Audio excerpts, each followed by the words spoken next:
your honeymoon? We went to Greece. It was Oh, Greece. Is that your heritage? No, it's not. It's just beautiful, and we wanted to go there. Perfect Had you honey. been there before? No, No. that was the first. So how did you decide where you're going to go? We've just talked about Greece, and yeah, it's just so beautiful. There's so much to do there. So Yeah. yeah. Was it beach focused, or what was it focused on? So we started in Mykonos and, had some fun. And then we went to Paros, and that was really beach focused. We did some beach hoppings, rented ATVs, and then we ended in Santorini, which was like the sunsets, the views, stunning. So it was a good 10 days. It was beautiful. I wish we could talk about that the whole Yeah. time, but Yeah, I about guess head. I guess I should introduce the show, right? Yeah. Yeah. Hey, everyone! Welcome back to SimplyThick John and Friends, the show where we talk about dysphagia without making it feel all, like it's a medical lecture. I'm your host, John Holohan. I'm the founder of SimplyThick, and I am a thickener enthusiast. I like to say if it's aqueous, I'll thicken it. This show is for anyone who has cared about someone with swallowing challenges and just wanted things to be simpler, safer, more dignified, whether you're a clinician, a chef, a caregiver, or just a curious problem solver. Welcome, you're at the right place. So this time I'm going to talk about something a little bit different. I thought we talk a little bit about pureed bread, because that seems to be like one of the chief complaints about IDDSI. And I mean, I know I have a solution, but I wanted to bring on somebody who's really an expert on it. And so I've brought Alexa Curtley. What do we call you, Chef Alexa or Alexa Curtley? Chef Alexa. Some people call me Kirtley because when I say Alexa, all the Alexas go off on virtual trainings. So people have resorted to just calling me Kirtley. Okay, so I can read your bio if you want, or I can just say, hey, why don't you tell us a little bit about yourself? Yeah, What's I the can important just stuff? introduce myself. So I appreciate that, John, and I like how we're becoming fast friends. I feel Yep. like we have our webinar coming up in a few weeks, and it's going to be, well, I guess we'll talk about that in a bit. But yeah, I'm Alexa. I'm culinary training director and corporate chef at Rubicon Foods. And at Rubicon, we have a line of puree mixes, dry mixes. You're just adding water, bringing it up to temperature. So they're convenience mixes for those hard to puree menu items. And so what I do is I created a bunch of training support items, training videos, recipe guides, implementation guides, and I do a lot of virtual trainings and in-person trainings to help our customers be successful with their puree program, specifically with plate presentation. I mean, these are the hard to puree menu items, so a safety component comes into it, and that is our first priority, is safety. But then plate presentation comes next, and taste. So we have some really simple, practical solutions on how people can improve their plate presentation and boost consumption But rates. what's your background? Here? No, you. What? Oh, my bad. I thought you meant my background. I'm like, a brick wall and a No, plant. you're just rubbing it in because you have a better background than I do. I know that. You got the brick wall and the plant, so you're looking much better. Confused me there. So my background's in dietetics. I have my undergrad in dietetics, and then I went to culinary school, and I did the restaurants and started at Rubicon around 10 years ago. So then I went full-time Rubicon. I kind of started in half ops, half marketing, because we needed some help in marketing back then. So I looked at our food safety system and got us ready for third-party audits. And then I also started redoing our photography, started creating training videos and all of that, which I think have been kind of crucial in getting our message out there. And then I became more customer facing, working with our customers, which is what I enjoy doing. I think I'm good at doing it. So I think that's where I'm going to stay with the company. Yeah, so I've really enjoyed doing trainings, working with our customers. It's become a passion, which is a weird passion. Puree is just like thickeners, a weird passion. You talk about it all day long. Yes. So from my perspective, like, I've had employees telling me about Rubicon Foods for a while, and then they started telling me about Alexa, and how I needed to meet Alexa, and then we've talked a couple times. But when we came together at the US IDDSI Festival, just kind of the power of being in the same room and seeing each other and just feeling the vibe and the energy, I was just like, Alexa, we got to do something together. Yeah. Like, I mean, it felt right. It felt natural. Mhm. So that's why I was like, let's do a webinar together. Mhm. But Thanks. let's backtrack a little bit, and we'll start and review what is it about bread that makes IDDSI not allow bread on very many diets? Yeah, so bread is tough. It's a hot topic. I feel like every IDDSI webinar that I'm on, it's like a frequently asked question. It's brought up. It was talked about a lot at the IDDSI symposium. It's just a really tough texture to get to pass the test. It can become sticky. So for IDDSI, you want to use a puree bread for levels 4, 5, 6, 7 easy chew, unless it's diet ordered that they can have a regular bread, because it's that big of a problem. It's the highest reported incidence of choking that people hear. And it's really scary because a lot of people aren't even doing IDDSI that I talk to. So they have no way of testing their bread for if it's safe and if it can pass for all these different diet levels. So it's putting the residents at risk. And I think that's why finding a solution for it is so important. So I'm hearing so much that they're having choking incidents in their facilities. I just heard the other day a nurse had to physically dislodge a piece of food from a resident's throat, Mm, which is just, yeah, it's a nightmare. And then that's, I think, when like upper management, the leadership team, they get involved and they're like, okay, we have to do something. We have to move to IDDSI and start getting these testing procedures in place and this standardization, this framework in place. I Because, think yeah, go ahead. I think right now there's a couple hundred reported choking deaths a year by people with dysphagia. So Wow. you can go into the CDC's database, and if you put in the code for dysphagia and the code for it's like inhalation of, or like blockage of the airway by inhalation of food, and Mm, you can come up with like it's about 200 a year. Maybe it kind of varies around, but I mean, I'm always walking around going, so every other day in America, somebody is choking on their food. Somebody yeah, with dysphagia is choking on their food and passing away.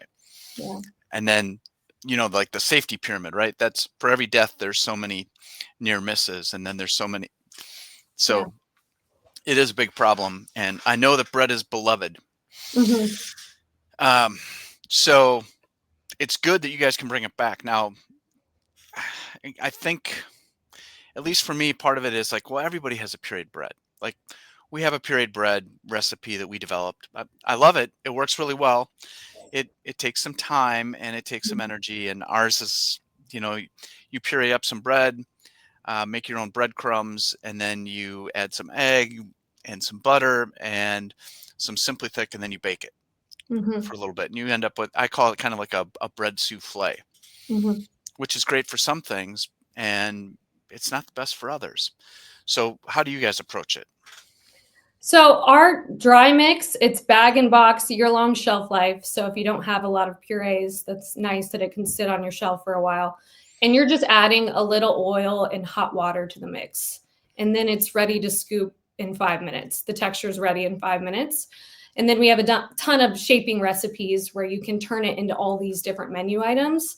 So it's not just a slice of bread. It can be a cinnamon roll, a waffle, a pancake, be sandwiches, hot dog buns, burger buns, can be desserts too, chocolate cake, lemon cake. So there's a lot of variety you get from it, just using that one mix. So I, I, there ch- are I, scratch options too that work. I've done a few of them. I have not done yours, but I, I I did tried one. I tried to do a hot dog bun a little while ago, and Oh, it did not look good. yeah, you have to shape your puree hot dogs. No one wants to eat a No, no, scoop of no. The puree. the hot- the hot dogs were beautiful. It was the Yeah, bun that looked terrible. yeah, I still posted the videos because I'm like, well, people need to see that it's okay. You can make some ugly purees too. yeah. It's okay. We're just trying to get better. So I think what's really been attractive to people is the presentation, right? Yeah. and this goes back to a theme I have a lot, which is we got to make the food look better. Mhm. And that way people will eat it. So are you finding that, like, you get called into these facilities, are you finding that there's an improvement in acceptance and safety, and are people eating more, or what's going on? Yeah, I think what I get at first is people don't want to switch what they're currently doing. I have no problem getting like corporate level involved because they see that this needs to be solved. This is an issue. But when I go in, people just don't like to change what they're doing. So I have to physically show them. And I think that's where our training videos are great too, that this is easier than what you're currently doing. And it's not adding to your workload, it's actually subtracting from your workload. And you can do it and give it to your residents, and you can see their reaction. Everyone wants to feel good about what they're serving. I know people are stressed, people are busy, but they still want to feel good about what they're serving. So when you start seeing the reactions from your residents, I mean, I hear all the time, like, we couldn't get this resident to eat. They never finished their plate. And then we gave them a plate of spaghetti and meatballs and they asked for seconds, or grilled cheese and they asked for seconds. So it really makes a difference just putting a little effort into the plate presentation, but it has to be easy and obtainable by low skill chefs, weekend cooks, everybody. Because I also don't think it's fair to do a shaping program and one day they're getting waffles and this beautiful shaped plate, and then the next day you go back to scooping because your kitchen's overwhelmed. So we have some methods to help people not do that. So I'll talk about that. So people ask for seconds of a pureed bread product. Did I hear that right? Yes. They ask for seconds of a puree bread product. They'll finish their plate. We're actually going to do with one of our customers. Now you expect us to believe this, really? Yes, I will get some testimonial. I actually think I have some testimonials on it. But yeah, I hear that all the time. People, they will ask for seconds because, they're used to 3 plops on a plate or the divided plate that everyone hates. And then they get something that looks, what they recognize, what they know that it is. It's spaghetti and meatballs. It looks like spaghetti and meatballs. It looks like a grilled cheese sandwich. There's a lot of emotions that go with food, and it's a really hard transition to go to a texture modified diet. You kind of feel like your rights are getting taken away, and bread is a beloved food item. It's a comfort food. So if that gets taken away, people can get upset, embarrassed of what they're eating. And I think that's where we see a lot of undernourishment in texture modified is they don't want to eat what they're being served because the quality is just not there. Okay, so I got 2 things, but first, I forgot to ask everybody, where are you tuning in from? I can see Andy from the UK is here, but it's nice to know where other people are from joining us. But then the other thing that I was thinking of as we were doing this is we were kind of joking before the show that you needed a T-shirt that says "Your puree sucks," but I think we should both have T-shirts that say "They asked for seconds," because that's like some of the famous stories. What? That's not as mean as your puree sucks. No, I know, but I mean that's the incredible story, or I could say, the good news we bring is people ask Yeah. for seconds, because that is a story that we see around here too, is that when you switch to a better thickener, people drink more, or Mhm. people ask for more, Yeah. and that's just something that was not heard of 25 years ago when I got around and started in this business. Yeah. So that's an amazing story, really, is that people are asking for more. Um, so you talked about how it's easier for people to do than what they're doing currently. I know that you like to talk about systematizing and operationalizing things. So kind of take me through that. How is it that you're able to do something that tastes that good, people are asking for seconds, and you're saving time? Yeah. So we have some different methods. This is what we do at Rubicon. This is all we do, just like all you do is your thickeners. So you know it the best. So we have really worked with our customers on what's working for them and what's not working for them. And it's different production methods for different people. Some people have 2 purees they're dealing with. And then I was just in a customer in an account and they have 60 purees that they're getting out. Wow. So those are 2 very different production methods that you have to work through. So we've created different methods with that. One being advanced bulk prep, which I really started rolling out with Eileen Hahn. We started doing some always available menu items. And I just want to give a shout out to Eileen Hahn. If you're listening, she is, and all the SimplyThick reps too, because you have built a great team. Every single one that I've worked with, they're so knowledgeable and they are so kind. But Eileen, we've worked on a lot of chain accounts together, and she's become a personal friend of mine. And she's kind of like a mentor to me in this industry, because this industry is confusing, and she just answers, all my dumb questions. So anyways, we love Eileen. We love Eileen. She's the best. But yeah, I worked with her with one of our customers on always available menu items. So bulk advanced prepping, freezing these items. And I'll show a training video here actually, because that'll explain more of what I'm talking about. So let me do full screen. Let me go ahead and share my screen here. Okay. Okay. You seeing this? Not yet. This is one. You're not seeing it? Not yet. Oh, there we go. There we go. Okay. So these are what our training videos look like too. They're like 2 to 3 minutes. It's my hands doing it. But this is one for advanced bulk prep. So if you only have a couple of purees, you don't want to make a 2-portion recipe right before service. You might want to make, a 30-portion recipe or a 40-portion recipe, 3-month supply of your puree mixes or some of your puree products, and individually scoop them out onto a sheet pan. And then you can freeze those servings. So what we're doing here, storing them in a plastic bag or a Cambro in your freezer. Yep. And then at time of service, you pull the amount of servings that you need, bring it up to temperature, and then you can shape from there. This way, you're not having to do that small portion recipe right before service. You can advance bulk prep. You don't have to think about this for 3 months, because you can just have it in your freezer. So this method, if you have less than 10 purees, this is a great way to do it, especially if you're under 5, which a lot of our customers are. And this is one of our shaping methods shown here. Not this one, this is scooping, but we have a ricer.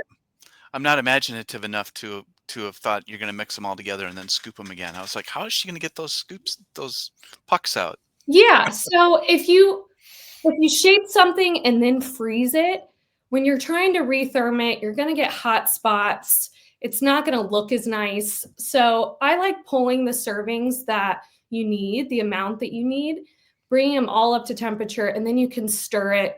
Your surveyors are going to temp that. It's going to be in bulk on the line.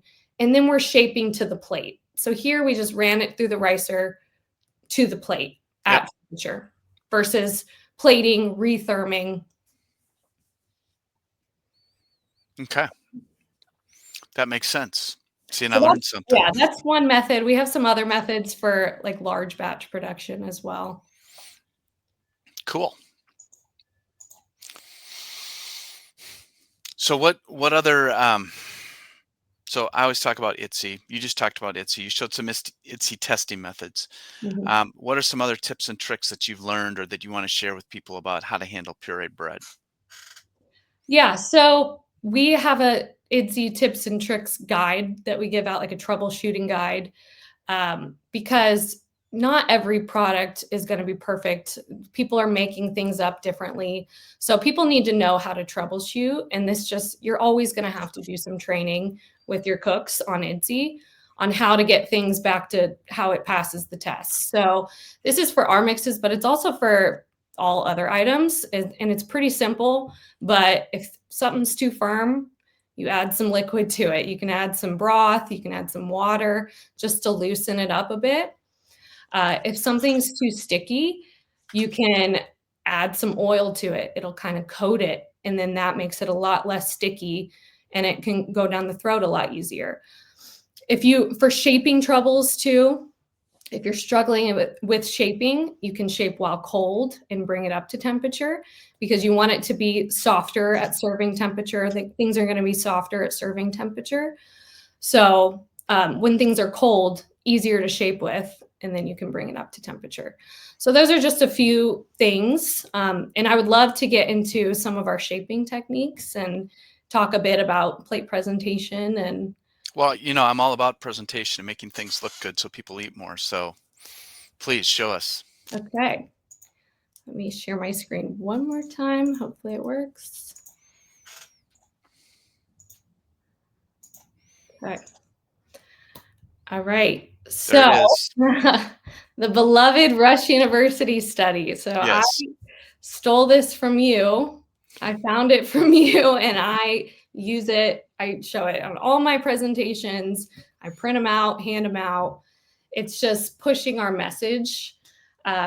So I just love it. And it's probably too small to read, but they tested consumption rates of residents who have shaped puree versus non-shaped, which you can kind of see with the photos. We have the 3-tiered plate here. And they're really just mounding up the shaped items on the right. And they tested consumption rates, and the residents who had the shaped puree consumed an average of over 500 calories more per day than the non-shaped. So that is about a pound a week. It's just pushing our message. So just for people who, because of the limits of screen size and things like that, this was a study where I think over several months they had 100 or something people they tracked how much they consumed in the normal course of care, which was the 3 scoop type of plop plate. And then they switched over and they just shaped it, and they didn't make much effort at all to try and make it look like chicken breasts or spaghetti or anything like that. They just geometrically shaped it. It was like making squares or triangles or things just to make it a little more interesting. And when they tracked the second group of patients after the first group, that's when they saw the difference. I'm happy. I have a PDF of this. If you want it, you can send me a note. I'm sure you could send Alexa a note and she would share it as well. But this is something, it's the only study of its kind I've seen. And unfortunately, it was just a poster. But it really hits home to me how just a simple change in how you present it can make such a big difference. Yep. Exactly. I love this study. And this is one you can print out if you are implementing a shaping program, you're having some hesitancies from your staff, print this out, give it to them, have it posted up on the wall, because this is why we're doing this. Yep. And Andy Cullum says he may have stolen this too. Hi, Andy.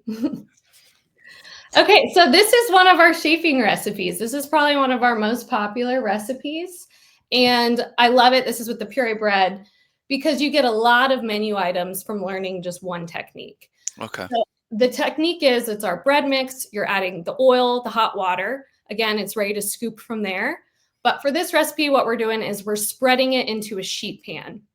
And then we let it sit for 10 minutes. From there, you could roll up cinnamon rolls. You can build sandwiches. You can cut out pancakes, toast, French toast.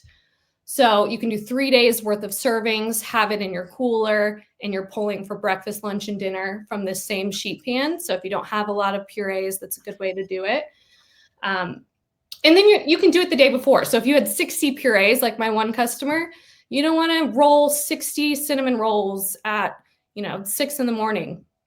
You want to roll those cinnamon rolls the day before. You can have them in a shallow hotel pan covered. You just pop it in the oven in the morning, warm it up, and then it goes on the line, and you can move it to the plate.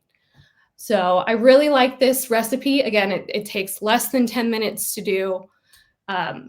Quarter sheet pans, 10 servings, half sheet pans, 20 servings. So how are you getting it toasted? So there's a couple ways to do this. So we do have a grilled coloring mix that we use with our proteins, and you can use it to color the bread just like this. You just sprinkle it on the sheet pan. Okay. Or we have a mixture of a little cinnamon with our bread mix. That's great for the breakfast items, cinnamon roll, and it just adds a lot of color using just a little bit of cinnamon. Or you can brush on Kitchen Bouquet, which is kind of a puree chef tip. A lot of people use kitchen bouquet to darken their proteins, or can brush on for, like burger buns, or to darken meat that's lightened. And kitchen bouquet is a gravy darkener. Not everybody knows that. Does it have taste then, or No, it doesn't have that toasted taste? the kitchen bouquet doesn't have any taste. And this Okay. doesn't add taste to it. The cinnamon adds a little bit of taste. So if you have someone that doesn't like cinnamon, or if you're doing like the grilled cheese, something that wouldn't have cinnamon in it, you can use the kitchen bouquet or the grilled celery mix. But yeah, you can do a peanut butter and jelly with our bread mix. So people miss peanut butter, the flavor of peanut butter. That's another comfort food. It is my go-to. My wife does not like peanut butter, and she doesn't like peanut butter and jelly. So whenever I get to eat alone, it is the number one thing I make is peanut butter and jelly. Yeah, comfort food. We're using PB2 powder in this. Yep. Mixing it in with our bread because peanut butter's too sticky. Oh, so you flavor the bread with the Flavor PB2? the bread and then just do jelly. Yep. Nice, Mhm. nice. Somebody did ask, are all the shapes you're sharing made from the Rubicon bread mix, including the spaghetti demonstrated? The spaghetti that was in the video is our puree pasta mix, but all of these is from the bread mix. So our pasta and rice mix are our next best sellers after the bread, because people just struggle with pasta and rice. Oh yeah, I struggled with that when we were writing our cookbook. Yeah, and we ship that ricer at no cost with purchase of our products. All of our tools that we show, we give at no cost. If people want to shape, we want to help them to shape. So you just have to request it. We don't automatically ship you a ricer. So send us an email and we'll send you one. Okay. Yeah, but I always say start with breakfast. Like I said before, you don't want to do a whole puree program, shaping program. You're going to shape every item to the plate and you do it for a week and then you just don't do it anymore. So starting with breakfast, is the breakfast breads, the pastries, is a good place to start. And then getting your cooks comfortable with it. And then you can build on the approach. And then maybe the next week you do sandwiches. And then maybe the next week you do desserts or your starches. So not doing everything all at once, just building on the approach, slowly doing it. So do you have another slide? Yes, I do. Okay. So this is a quick one, easy shaping, flattening scoops. I like this one because I like to talk about pureeing the different components separately. Some people will just throw a whole burger in the food processor, puree it together, scoop it out. You do not want to do that. Nope. I don't think you would want to eat that. So just pureeing those items separately and building a burger or building a pizza. So, and ricotta is a great cheese for texture modified. Ah. Also desserts. So our bread mix, we have a dessert recipe book, and our flavors: lemon cake, apple spice, chocolate cake, cinnamon swirl, vanilla sugar. You can shape it into all these different menu items. So they're instant recipes, no food processor, and really simple recipes. So this brownie is cocoa powder and sugar added to our bread mix, the oil, the hot water. And we're just pouring it into a hotel pan, letting it sit for 10 minutes. You flip it onto a sheet pan and you cut out your brownie squares. Cake wedge, that's going in a cake pan. Same method. A donut, a scoop, you're creating a donut hole with a glove thumb. So do people serve some of your desserts to everybody? Yeah, so this can be for all the diet levels. You can just garnish appropriately for that diet level. I mean, it's lunchtime here, so I'm thinking those look really good. Yeah, they are good. They're really good. And here, right here, we give this bundt cake mold too. So if you only have a couple purees, the cake wedge, you're doing 16 slices. You might not want to do that. That's great for a special event, a birthday, you have family coming in. But these bundt cake molds, we give these for free along with this waffle mold. They're so great to just put a scoop in and then flip it out. And you can freeze these. There's so many silicone molds out there that are just so great for desserts. But you can kind of see here the photo of the bundt cake. This was a customer photo. And then waffle, again, great breakfast program. Cool. And then I just had some customer photos I wanted to show so people could see that, people are actually doing this. I love this photo. The parsley, you don't want thick parsley like that. But other than that, this is kind of showing that you're just shaping one item to the plate and it still looks like a really nice plate. We just Mm-hmm. scooped out the donut holes and the protein. This was using your bread mold, John. French toast. So this is with our bread mix and then your bread mold with some cinnamon. Yep. I love that mold. Your sales are going to go up with that because I've been pushing it on people. But this looks just like French toast. This was a LinkedIn or a Facebook post, which donut is puree, which I love because a lot of people get it wrong. Which one do you think is puree? I'm going to go with number 2. So number 1 is puree. See, I never, that's why we stopped doing games at these because I'm not good at it. Yeah, no, I mean, a lot of people get it wrong. That's the great thing. It's about 50-50. Yep. So I love that one. Got a pizza, taco, burger, some desserts. So yeah, just some fun shaping recipes that we have. Again, we like to keep it simple. A lot of times it's just a scoop in a mold, flipping that out. So when I look at stuff like this and then I combine it with the stuff we're doing, that's why I was just like, okay, let's do a webinar. And so what Alexa and I are going to do in, I don't know, about 2 weeks. What's the date on it? November 6th? 7th, I think. 7th? Yeah. 7th. So we're going to do a webinar, and for 2 hours we're going to be on, and we're just going to take turns. I'll make something like turkey, and then Alexa will make stuffing or pumpkin bread, and so we're just going to kind of go down and make a Thanksgiving dinner using the techniques that the puree and stuff that I do, and the mincing and moistening and things like that. And Alexa's gonna do the bread part.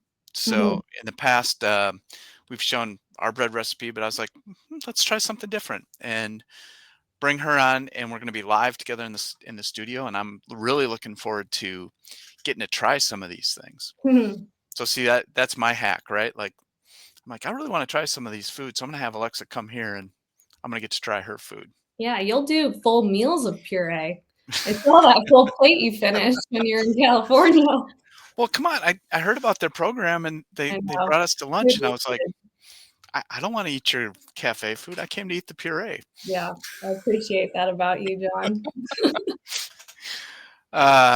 So we did get 2 comments that I just wanted to go back and highlight. Somebody said that they've used brown butter as a method to get the baked bread look.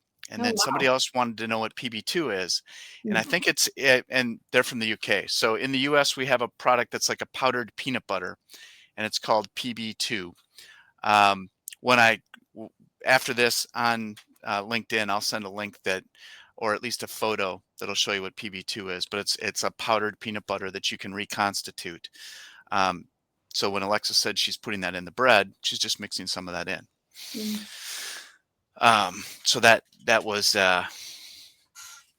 I think that takes care of the comments. But I'm really looking forward to doing a webinar. And part of what I like about doing a live webinar is that we're going to make mistakes, and we're going to mess things up, and we're going to trip over each other. And as I've always said with my co-hosts, I'm like, that's the beauty of it. When we make mistakes, people get to see, okay, mistakes are made, and then we adjust and we figure out how to make the final presentation the way it's supposed to be. And that's part of the process, because it's always great, when we have the marketing photos or the photos in our cookbook or the photos in your slides, and people are like, well, how am I going to do that? And I always love to tell people, like, it's really not that hard. And so the last LinkedIn Live I had last week, we actually brought on one of the producers and had Andy, show him how he could pipe food and make it look better too. And so we did that specifically so that people could see that these techniques are not really that difficult. It's really just kind of that IDDSI mindset and the tools we have.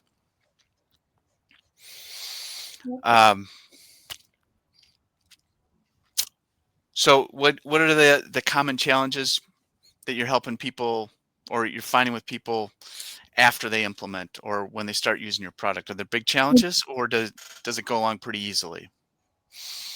It goes on easily for a lot of them. I would say if there's a lot of purees, one challenge that we came into was it was slowing down time on the line to run it through the ricer to do the molds.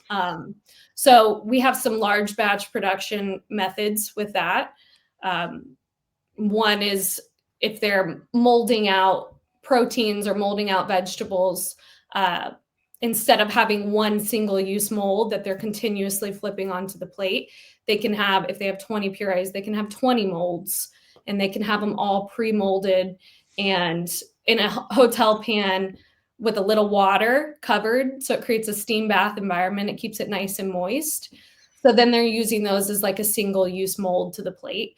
So that's one issue we went through and worked through with our customers. And then just training people on methods of reheating and holding at temperature, how to make sure that it stays the texture that we want.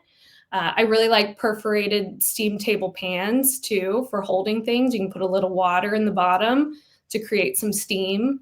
So that's, I don't suggest people hold things really long at a high temperature, but people have to make it work with their production. So just training people on that. And again, going back to that troubleshooting, how we can get it back to that safe texture. Okay, so I think I know the answer to this, but your products are just available institutionally, correct? There's Uh, not a way for consumers at home to get them. we are available on Amazon. This is a Oh, you new, are? yes, this is a new thing. So yeah, you can see our products on Amazon and get them, but yeah. In the big boxes? Yeah. Yes, through the big boxes. We don't have small boxes serving size. So our smallest is a 5-pound, which is 90 servings, or I think 100 servings. So, yeah. Well, that's going to be super exciting then. You're going to Yeah. get that consumer, but you're opening it up to somebody at home. Yeah. And you guys kind of pushed me into that. I talked to Eileen about it, and she was like, we do great doing on Amazon and Walmart. So, like, we'll try it. Why not? Our Amazon experience has been um, kind of totally mind-blowing and eye-opening that when you make it convenient that people and make it easy on people to find it, then they're happy. Yeah. So I think we're going to test out those large batch sizes and just see how the process is for yeah, us. And then we could move to some smaller batch items, but volumes are high, minimums are high. So we're just testing out the process, testing the waters. so I know that I'm trying to think how to say it. You're very proud of your company's heritage and Mhm. that it's your family, really, right? Yeah. So why don't you just take a minute and just kind of tell people the Rubicon origin story Yeah. and how you fit into that? Yeah. So my parents started Rubicon around 20 years ago. And my dad, he was on the Menu Magic Cup team. So he saw kind of a need for this. And um, yeah, I can't say it's been easy 20 years, but it's a lot of ups and downs of starting a business. I will say, knowing what I know, don't start your own business if you're an entrepreneur. Go buy a baby boomer's business or something because it's hard.